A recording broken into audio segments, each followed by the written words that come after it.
तो नमस्कार एंड सब लोगों को नवरात्रि की शुभकामनाएं। ओम पूर्णमदः पूर्णमिदं पूर्णात् पूर्णमुदच्यते पूर्णस्य पूर्णमादाय पूर्णमेवावशिष्यते.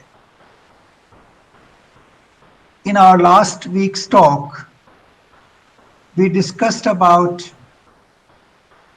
how to distinguish the path of the world from that of divine. And we discussed that if we are expanding outside, it means we are still in the path of the material world.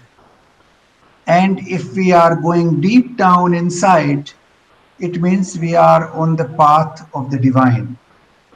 So that is what we should continue to explore in ourselves, that what path we are on. This is a constant exercise we have to continue. Then we discussed about ego, that how ego actually is one of the greatest hurdles in the path of divinity, in the path how to be closer to the divine. So now we will move forward from there today, and I will start with Kathopanishad. In Kathopanishad, there is a verse in chapter 3. Actually, these are three verses from 3 to 6. The meaning of the verses is that life is a journey. Body is the chariot for that journey. The human body is the chariot. Horses are the senses. Horses move around the force, they are the senses. The path in which the horses move, that path is the path of the world. And the mind is the rein. Mind is the one which is the controlling rein of the horses, through which we control the horses. Intellect is the charioteer. Intellect is the one which is, driving the chariot. And the owner is sitting in the chariot. So this is one of the most apt description of human being and human's journey in this world. Now in this example, it becomes very clear that two things. Firstly, you should be able to control the horses. Your rein should be strong enough, should be properly guided. Secondly, the charioteer should know how to control that. So the two things which play very important role is the mind and the intellect. Mind is the rein and intellect is the charioteer. If you have these two things in order, then your journey becomes very smooth and it goes in the direction in which you want. So after discussing the ego in our last talk, today we will talk a little bit about mind and intellect and how they can affect our journey in the path of divinity. After that, we will talk a little bit about habits and the nature, the swabhav. So let's start with the mind. Now, mind is the birthplace of all the desires, all the ideas, all the imagination. And as soon as you have some activity in the mind, whether it is in the form of desire or ideas or imagination, then there is a movement inside you. When you are deep sleep, there is no mind and therefore you have no movement. But as soon as you wake up, your mind starts moving with all kinds of things. So that movement creates what we call in Hindi halchal, kampan, kampan and halchal. That starts as soon as the ideas start coming in your mind, or the desires start coming, or some sort of imagination start coming. Now that leads to what we call activities on the one hand. On the other hand, that leads to a lot of choices and dilemmas. Kim kartavya vimud. That's another word in Sanskrit. We'll talk a little bit about that, or duvidha. Now, as soon as a desire comes, for example, a desire comes in your mind to start getting involved in spiritual thoughts, to read about spirituality, to listen to some speakers who talk about spirituality. As soon as the thought come, a counter thought will also come in your mind that, I cannot abandon my family, I cannot abandon my children.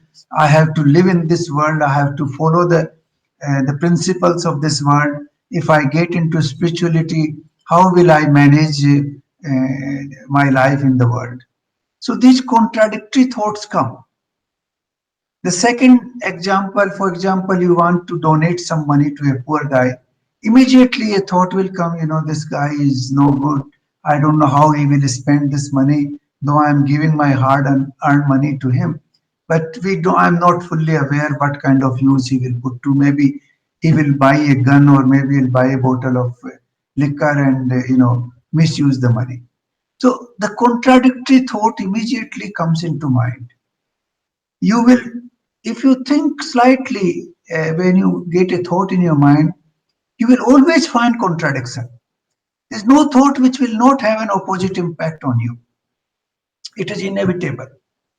So this leads you to a sort of a dilemma, that what should I do? Whether I should do this or whether I should do that. And that brings your intellect into mind. Because the task of the intellect is to provide argument for and against one thing or the other. That is the primary task of intellect. Okay, you want to donate this money to this school. Why should I donate? Then you will come out with a series of positive ideas, that positive argument, that this is why I should do it, and why I should not do it, why I should be careful. A series of arguments will come on that side as well. So whatever task you do in your life, for example, you are dealing with your grown-up child, son, and he is not listening to you. Now the ideas will come, how much I should tell him, in what form I should tell him, whether should I tell him or not tell him. So you will have a sort of confused approach in yourself, and then you will look for arguments from your intellect, that whether this is right, whether this is correct, how I should do it. So this process starts in mind as soon as we have thoughts, as soon as we have desires, as soon as we have some imagination in our mind. Now, this is the process which we have to manage properly. This process can lead you to unnecessary stress, unnecessary what you call, a sort of delusion, a path where you are not able to decide what is right, what is wrong. And therefore, this is extremely important to deal with this process if we are going in the path of divinity. Now, the ideal situation is that we should have a situation of nirvichar, where no thoughts come and we are moving by our intuition. Our intuition directs us. Intuition is basically the divine thoughts which come into our being. That is the intuition.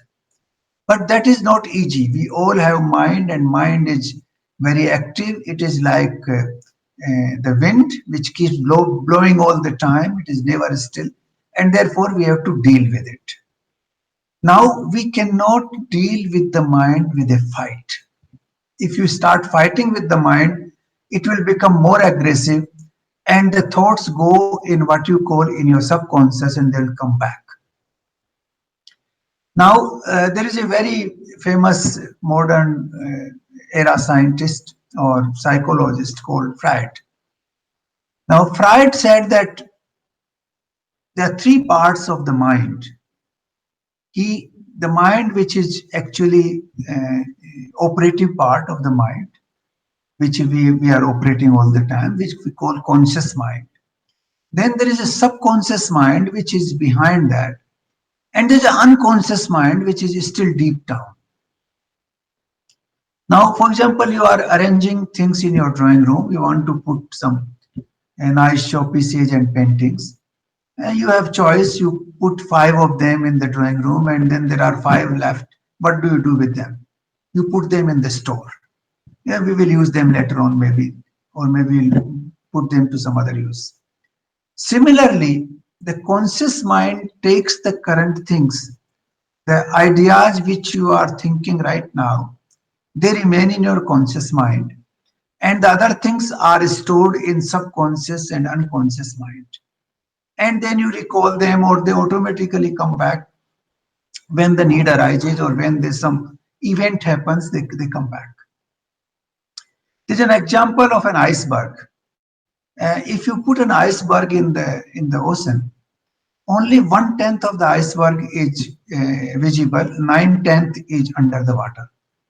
Similar is the case of the mind. It's actually less than 1/10 of the mind is conscious mind. Rest is all in the form of either subconscious or unconscious. So the ideas which we accept, we were talking about the duality which come in our mind, the doubts which come in our mind, those thoughts which we accept, they remain in conscious mind, and the thoughts which we reject for the time being, they get stored in your subconscious and unconscious mind. And when a circumstance comes or a situation arises, then those ideas from the unconscious and subconscious mind, they come back. That is why the situation of nirvichar, where there are no ideas at all, is the most ideal situation. So that there is no storage back in the unconscious and subconscious mind, which will resurface at some stage. But how do we reach that stage? Now, this is what has been explained in Bhagavad Gita as well as in Upanishads in a very subtle way. So I will take 2 verses from the chapter 2nd of Bhagavad Gita, verse number 60 and 61. The verse number 60 says that the senses are governed by the mind, and any single sense which remains loose, which is not properly governed by mind, can direct your activity in its own way. He has given the example that as the wind carries your now your small little boat on the ocean, similarly that one single sense can carry all your consciousness, all your activities in that direction. That is possible.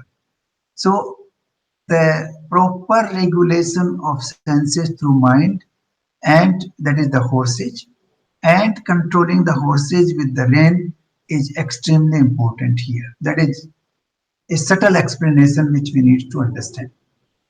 The second part, which is far more important, is the verse number 61. I read it in Sanskrit. Tani sarvani sanyamya yukt asit mat para वसे ही यस्य इंद्रियाणि तस्य pragya pratisthita. In this verse, asit matpara is, I would call it the central part of this verse. That you have to become dedicated to the Almighty. Mere parayan ho jao. That is what he is saying. That mat para asit, mere parayan ho jao. That is, you have to become absolutely dedicated. You have to surrender yourself to the Almighty. Now, how do we do that? Then the ideas will not come in the mind. The mind will not have that roaming attitude of going from one idea to another. Because as long as the mind is empty, the ideas will keep coming. It will keep roaming in different directions. So in order to stop those ideas which make you roam all the time, or to stop the ideas coming into the mind, you have to dedicate yourself to the divine. You have to surrender to the divine. Now, how do we do that? Any activity we do in our daily routine, like I'm eating my, for example, eating fruits. Now, I think how the whole universe has created these fruits. When I eat these days, I'm eating sitafal, or for example, I'm eating apple. Now you see that how different fruits have developed different taste, different shape, different colors, different structure. Now sitafal has a very typical structure. There are hundreds of seeds inside and having, and on the top it looks very different. Then you have the skin inside, and then you have the seed deep down there. Apple has a very different structure. Banana has a very different structure. So if you are, for example, taking fruits, you think how the nature has created, the divine has created so many different structures, so many different tastes, so many different varieties. Can I do it? No, I cannot do it. The entire scientific community of this world put together cannot create one apple. It's impossible. They cannot create one apple tree. It's not possible. It's only the divine who has created it. Then you are taking your shower, for example. You think how the water cycle moves, how this water, fresh water, has come to my house.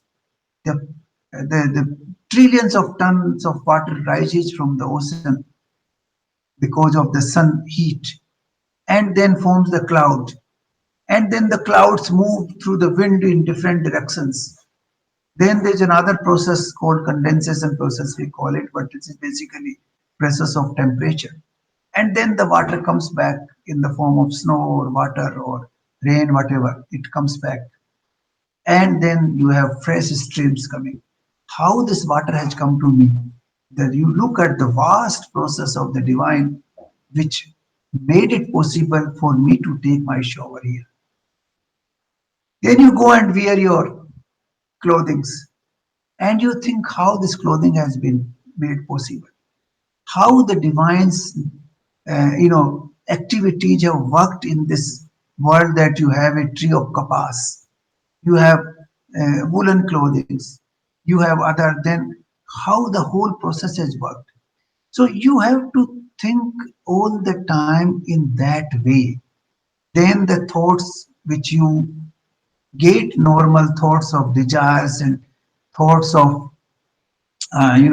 do this and acquire this and not do this, those thoughts will stop coming, because then you are dedicating yourself to the Almighty, and the wonders which He has created in this world are dominating your thought process.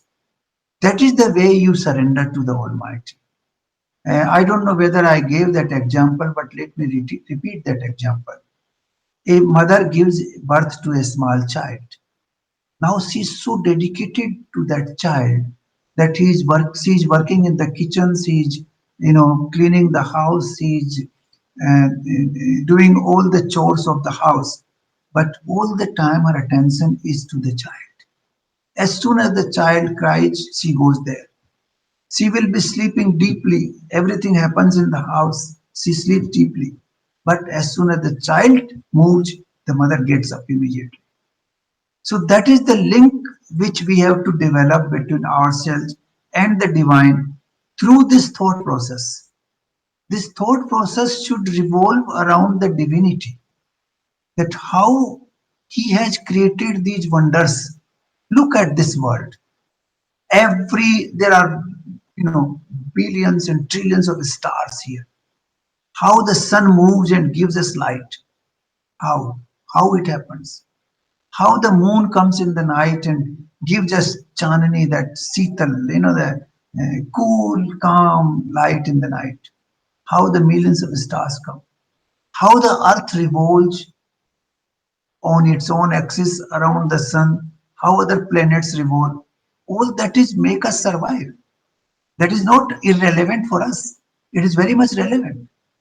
If the earth starts moving right away, the whole life on the earth will disappear immediately. So all these things are linked to our life, whether it is the water cycle, whether it is the sun cycle, whether it is the moon cycle, whether it is the cycle of revolution of planets and the earth in the solar system, whether it is the cycle of the galaxies, whether it is a small thing like a fruit on the earth, or whether the rice we eat or the wheat we eat or the clothing we wear, all this have an imprint of the Almighty. Tell me any single thing which does not have an imprint of Almighty. The entire scientific community cannot make a leaf of a tree. It is impossible.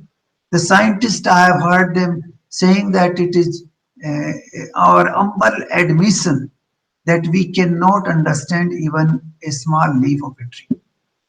Forget about making it. So we have to devote our thought process in that direction. Then from the world your thought process will automatically go back, because that process will be so vast and amazing and more attractive for you, that other things will start looking insignificant. The mind moves towards things which are more amazing and significant. As soon as you see a big Mercedes car, your mind moves from a small little Maruti to Mercedes immediately. Same way, if you move from the small little worldly thing to the more divine and more spectacular and more surprising things in the world, your mind will be completely occupied with that. And that will be occupation with the divinity. This is how we can direct our mind. Mind otherwise cannot be directed. You can't keep fighting. Okay, you want to go to the shopping mall for doing what you call window shopping or whatever. Now, no, no, don't go. You will not be able to fight it. You can prevent it for a while, but that idea will go back in your subconscious, and next day again it will come back. Oh no, no, we have to go. That is not the way to control or to direct the mind properly. Directing the mind means you have to give the mind a more attractive option. More attractive option is possible by observing, by thinking about the spectacular things which are happening in this universe constantly in front of our eyes. That is what we need to understand about the operations of the mind.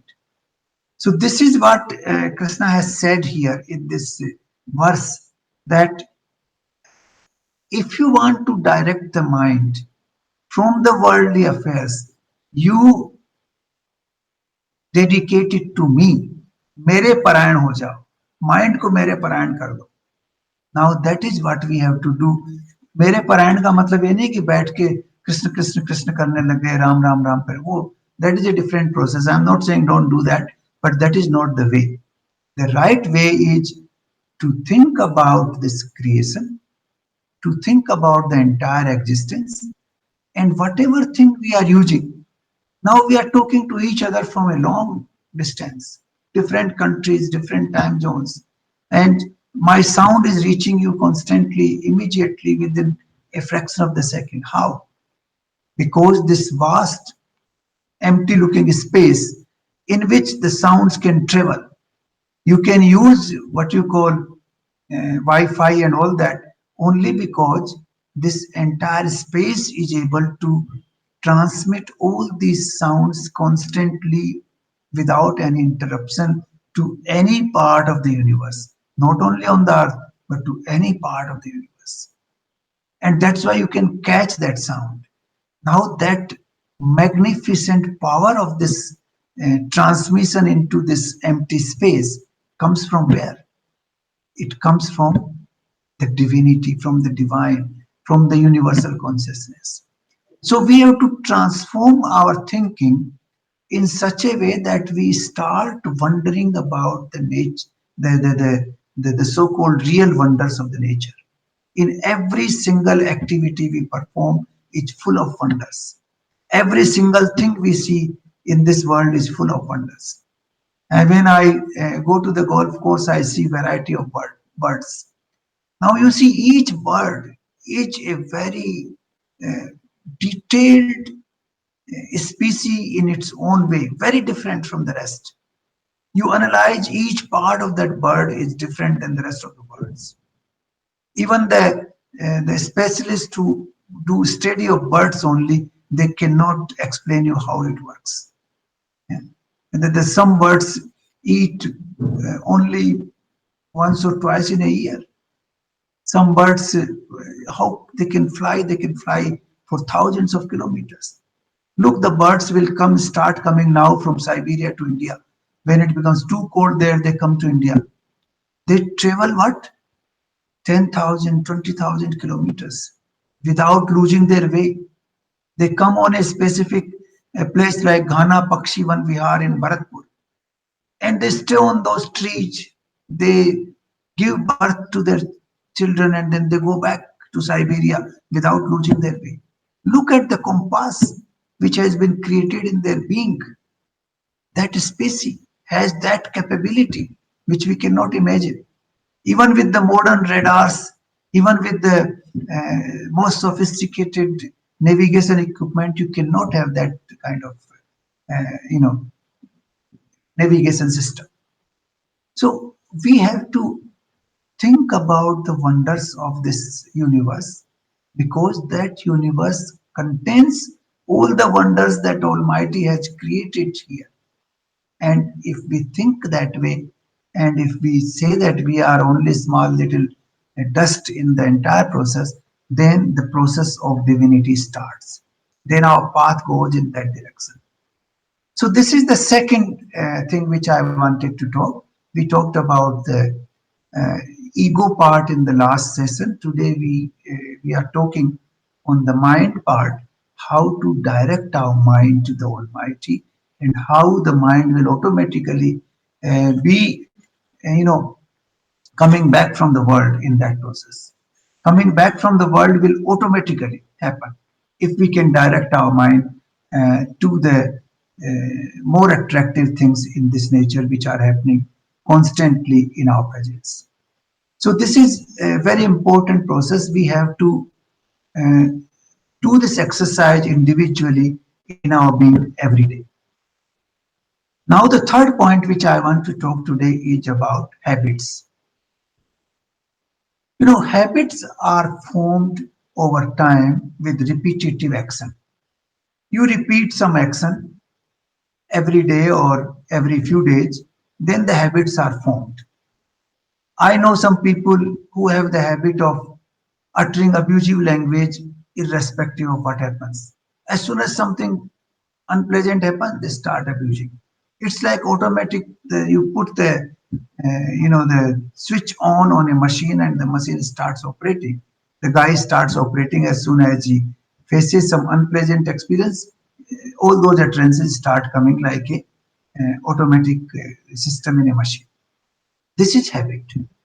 A person who smokes, automatically the habit is formed, and without any reason, he will pick up his cigarette at the right time and start smoking. The same thing happens to a person who goes for a walk. He will get up at that time and he will go for a walk. Irrespective of what happens, it's just his habit. You go for a shower. This is your habit. Around this time, you take your shower. The habit is formed. You go for the meal.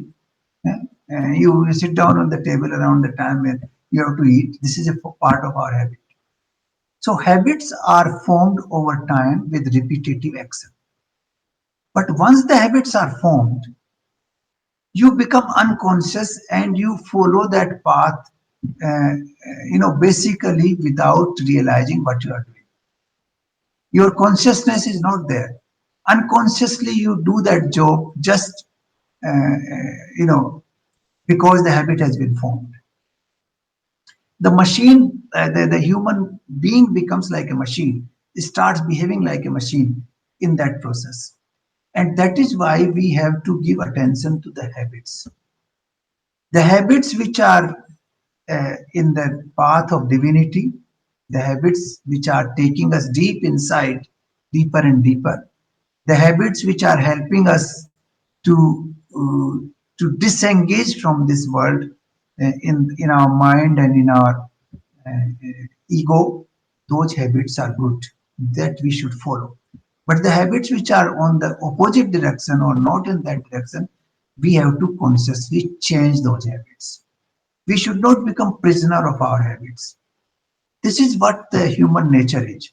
There are two very fundamental things in human nature. One is imitating others, and second is following the habits without consciousness, just doing it that way. Now, following others is very common. I was in college when only, you know, there are some people who will call for a strike. The people will come out and everybody will follow. That's like a paid child, they just follow the rest of them without thinking why are they doing it, what is the reason. They don't question anything, they just follow. Similarly, you go to what is this fashion? Fashion is also a made chart. Oh, somebody is wearing this kind of sari and somebody is wearing this kind of shirt or watch. I should go and buy that. This is all imitation, following others without consciousness. Why I should do that? What is the need for me to do that? That process stops when the habits are formed and we follow them mechanically. So once a while, each one of us should sit down and analyze our daily habits. Key habits that I'm doing on routine basis every day, are they in the right path? Because you don't realize what you are doing in the form of those habits. Some people, as soon as they hear that my neighbor has acquired this and that, they become jealous. That it becomes a habit. Then some people tend to become angry. This also becomes a habit. So all those habits which are formed, good or bad in our process, I think we have to analyze them one by one. That this habit is good, become conscious. What you are doing, become conscious. When you are eating your food, become conscious about the food you are eating. Whether I am eating right variety of food, whether I am eating food at right time, whether I am eating food in right quantity, all that is important.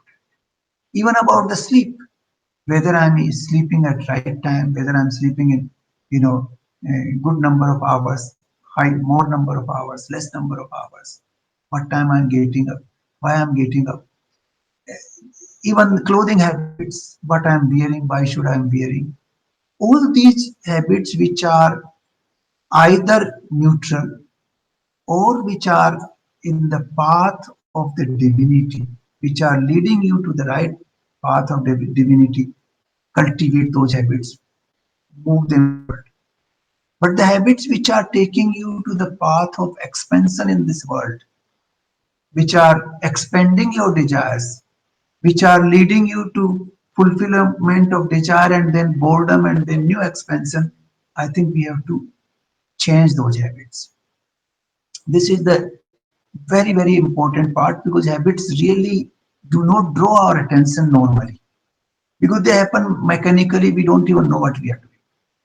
So once a while, you should sit down, think about your daily routine, and analyze each of the habits you have developed over time, whether those habits are good, they are in right direction. If they are not in the right direction, what should I do? Everything which you do in life affects your life. What you eat affects your life. What you don't eat also affects your life. What you drink also affects your life. What thoughts come in your mind, they affect your life. The thoughts that do not come, they also affect your life. What you wear, what you think about others, all these things ultimately matter and they have some place in our overall life management, in the in what you call the activities of our life is the sum total of all these things. And therefore, analysis, sit down, think consciously, just for 5 minutes, 5 minutes once in a week, that this is what I have developed this habit. Can I abandon that habit? Is it needed? Is it good? It's helping me. If it is helping you, if it is good, if it is in the right direction, follow that. If it is not, then don't follow that. You have to discontinue. So we have a few more issues on this subject which we will discuss in our next talk. But today we discuss two things, that is how to regulate our mind in the right path and how to change our habits. Earlier we discussed about ego, and before that we talked how to identify the right path that we are living, we are leading in the right direction of divinity. So these are very important practical steps in our life. We have to follow those steps, and we have to move in the correct direction, regulating slowly our movements. Now, this is precisely the same when, for example, a player wants to become a good tennis player. He first develops his, body properly. There are some exercises which are given to have the right, body approach for that. Then, how to develop the game? He has a trainer. The trainer corrects his movements, how his hand should move, how his footwork should move, how his mind should move in the tennis court, and then he develops his game slowly. Same way we have to develop our habits. Our the three things which we have covered is the ego, the mind, and the habits. So we have to analyze each of these, whether they are in the right direction, whether we can modify them to make them better, how to modify them, how not to modify them. All that we have discussed. So this is the same process as a good athlete, as a good player, as a good dancer wants to adopt in his or her life to excel in that field. Similarly, we want to excel in human life. The excelling of human life means to raise our divinity, to bring our divinity higher, as we discussed in the beginning, like the light, like the Agni which rises up. So we have to develop that fire inside us, and then we keep analyzing these habits and these what you call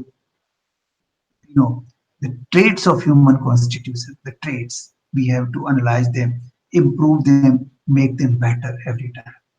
So I will stop here today, and if you have any questions, please ask me. But it is a very methodical way of moving forward slowly, and I'm telling you this based on my own personal experience, that how you can move in that direction slowly by analyzing your own conduct, analyzing your own ego, analyzing your own mental thinking, analyzing your own habits. There are a few more issues which we'll cover in the next talk, but this will give you a what you call a roadmap for moving in the direction of the divinity. That how we rise, how we raise our consciousness to a higher level. That is what we are talking about. Divinity means basically to raise our consciousness to a higher level. It's also called Aishwarya. Aishwarya means to become closer to the goal, to ईश्वर के बराबर उठना, उसके बराबर जाना. Why these people are called Ishwar? Why Krishna and Rama are called Ishwar? Because they raise their consciousness to a level which is equivalent to the Almighty, to a level which is very high compared. Why Buddha was there? Why Mahavir was there? Why Jesus Christ reached that level? Because they were able to raise their consciousness to that level. So slowly we raise our consciousness through analysis, through right steps, through right thinking, and then uh, we actually get into a direction which is amazing. Once you reach, once your mind is able to think the way I told you just now, you will start enjoying the life in such a way that you will never think of this world later on. This world will look like a play to you. It would look like a theater. That this is the play we have to live here, so we play this game. That's it. It would look like a game. It will not, you will not get engaged into it. इससे आप बिल्कुल निष्काम भाव से वो अपने आता है ना, वो अपने निष्काम भाव अपने आप पैदा हो जाएगा आपके। If you are able to direct your mind in the spectacular way of the Almighty. Think about Him. Think everything which He has created in this universe, how divine they are, how wonderful they are, how beautiful they are. And if you think about those things, your mind will automatically disengage from this world. So I'll stop here, and then you can ask any question. I'll be happy to answer those. Thank you.